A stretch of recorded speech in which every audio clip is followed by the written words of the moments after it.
हाथों में छाले पड़ गए, गले सूख गए, हृदय गति रुक गई, हजारों लोगों की जान गई। लेकिन यहाँ की और केंद्र की निकम्मी सरकार बैठ के गरीबों की मौत का तमाशा देखती रही। जहां एनसीआरबी का डाटा ये कहता है कि रोज महिलाओं के शरीर की धज्जियां उड़ाई जाती है, सामूहिक बलात्कार होते हैं, महिलाओं को तेजाब से नहलाया जाता है, तो 80 करोड़ लोगों को मुफ्त में राशन नहीं देना पड़ता, क्योंकि भारत का खून स्वाभिमानी खून है।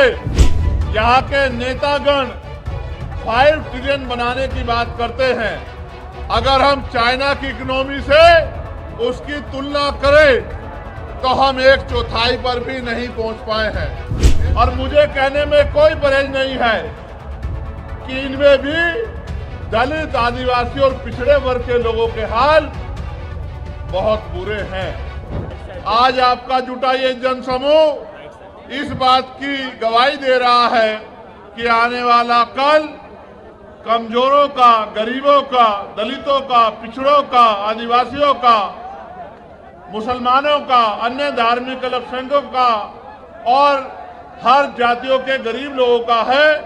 ऐसा विश्वास मेरा आज आपकी संख्या के आधार पर यहाँ मजबूत हो रहा है। साथियों, मैंने बहुत सारी समस्या आपकी सुनी, वक्ताओं के माध्यम से मंच पे मैंने बहुत सारी समस्याओं को जाना और एक बहुत बड़ी संख्या यहाँ माताओं बहनों की भी है जो बड़े लंबे समय से जिम्मेदारी से इस मंच की तरफ देख रही हैं। बहुत बड़ी संख्या में नौजवान और जिम्मेदार लोग भी पहुंचे हैं। हालांकि आप भी जानते हैं कि पहले ये रैली 1 तारीख को होनी थी, लेकिन प्रशासन और सरकार द्वारा परमिशन नहीं दी गई और 1 तारीख के कार्यक्रम को आगे बढ़ा के 8 तारीख को करना पड़ा। शायद सरकार की ये मंशा रही होगी कि जब 1 तारीख को कार्यक्रम नहीं होगा तो 8 तारीख का कार्यक्रम फेल हो जाएगा। लेकिन मैं ये समझता हूं कि वो आपकी शक्ति से अनभिज्ञ है, उनको आपके संघर्ष की जानकारी नहीं है, इसलिए उनको ऐसा लगा कि अगर 1 की जगह कार्यक्रम किसी अन्य तिथि में होगा तो कार्यक्रम सफल नहीं होगा।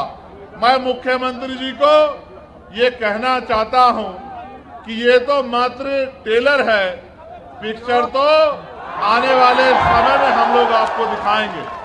सम्मानित साथियों, ये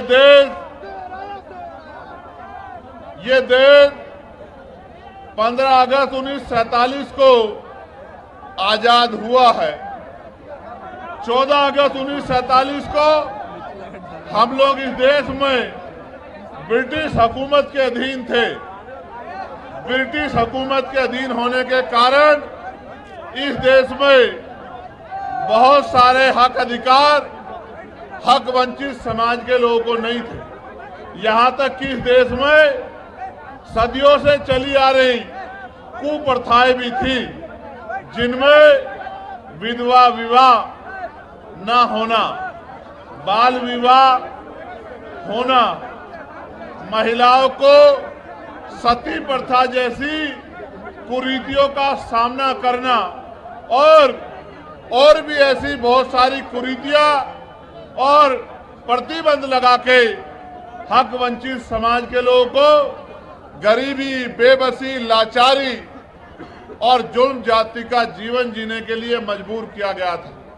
ये बात मैंने आपको इसलिए बताई कि आज भी आपकी समस्याओं में ये समस्याएं प्रमुख हैं कि रोटी, कपड़ा, मकान जो बुनियादी जरूरत है, खाने के लिए रोटी, पहनने के लिए कपड़ा, सर ढकने के लिए छत, पीने के लिए साफ पानी और आत्म सम्मान का जीवन, ये बुनियादी जरूरतें हैं।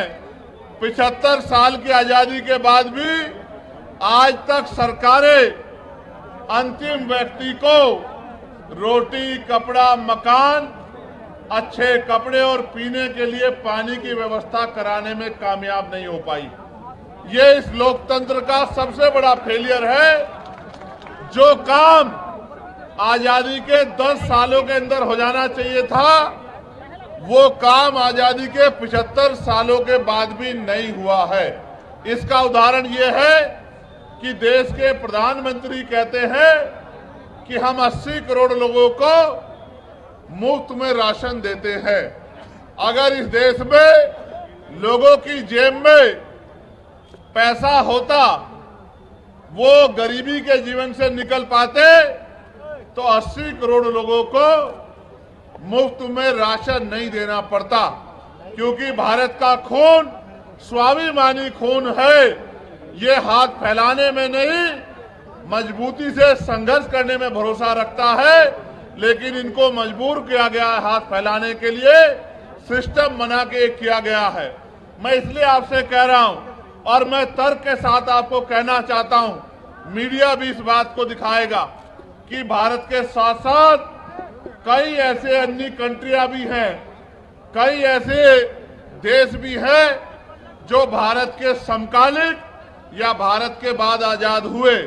और आज उन देशों में जाके देखोगे तो आपको एहसास होगा कि वो भारत से लगभग 50 साल आगे चल रहे हैं। जब एक समय पे आजाद हुए देश अगर बहुत दूर ना जाके यहीं चाइना को देखा जाए, भारत की इकोनॉमी, यहाँ के नेतागण 5 ट्रिलियन बनाने की बात करते हैं। अगर हम चाइना की इकोनॉमी से उसकी तुलना करें तो हम 1/4 पर भी नहीं पहुंच पाए हैं। एक समय में आजाद हुए देशों में इतना अलग अलग तरह का आर्थिक गैर बराबरी का जो उदाहरण मिलता है, ये इस बात का उदाहरण है कि आज भी इस देश का अंतिम व्यक्ति बुनियादी सुविधाओं से वंचित है। और मुझे कहने में कोई परहेज नहीं है कि इनमें भी दलित, आदिवासी और पिछड़े वर्ग के लोगों के हाल बहुत बुरे हैं। आज भी हमारी बहनों को घर चलाने के लिए कोल्हू पे काम करना पड़ता है, भट्टों पे काम करना पड़ता है, दूसरों के जमींदारों के खेतों में काम करना पड़ता है, सर पे ईंटें उठानी पड़ती है। मुझे सबसे बड़ी पीड़ा तब हुई थी जब कोरोना काल में मजदूर शहरों से पलायन करके घर की तरफ चला था और इन सरकारों के पास उन मजदूरों को देने के लिए, घर पहुंचाने के लिए ट्रेन की व्यवस्था भी नहीं थी। इस मेरे परिवार ने जो दूसरों के महल बनाता है, घर बनाता है, बिल्डिंग बनाता है, कंपनी बनाता है, इन अमीरों के पास कोरोना काल में इन गरीबों को का पेट भरने के लिए रोटी की व्यवस्था भी नहीं थी। मैंने देखा किस तरह मजदूर पलायन करके आया, कहीं ट्रेन के नीचे जाके मरा, कहीं भूखे पेट मरा, कहीं पानी की कमी के कारण मरा, और माए अपने बच्चों को बैग की चैन के ऊपर अपने बच्चों को लिटा लिटा के सफर कर रही थी। पैर में छाले पड़ गए, हाथों में छाले पड़ गए, गले सूख गए, हृदय गति रुक गई, हजारों लोगों की जान गई। लेकिन यहाँ की और केंद्र की निकम्मी सरकार बैठ के गरीबों की मौत का तमाशा देखती रही। ये हमने अपनी आंखों से देखा। सबसे ज्यादा मजदूर अगर देश के किसी कोने में जाता है तो वो बिहार का व्यक्ति है, जो अपना पेट पालने के लिए अन्य अन्य से प्रदेशों में जाके रोजगार ढूंढने का काम करता है।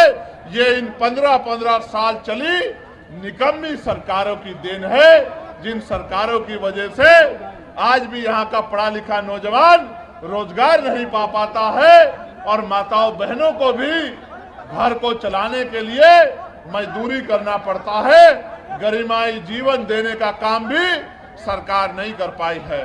आज जब हम लोग आजादी का अमृत उत्सव बना रहे हैं, अभी पार्लियामेंट में सेंट्रल हॉल में ये कहा गया प्रधानमंत्री जी द्वारा कि 75 साल हो गए हैं, ये अमृत काल है।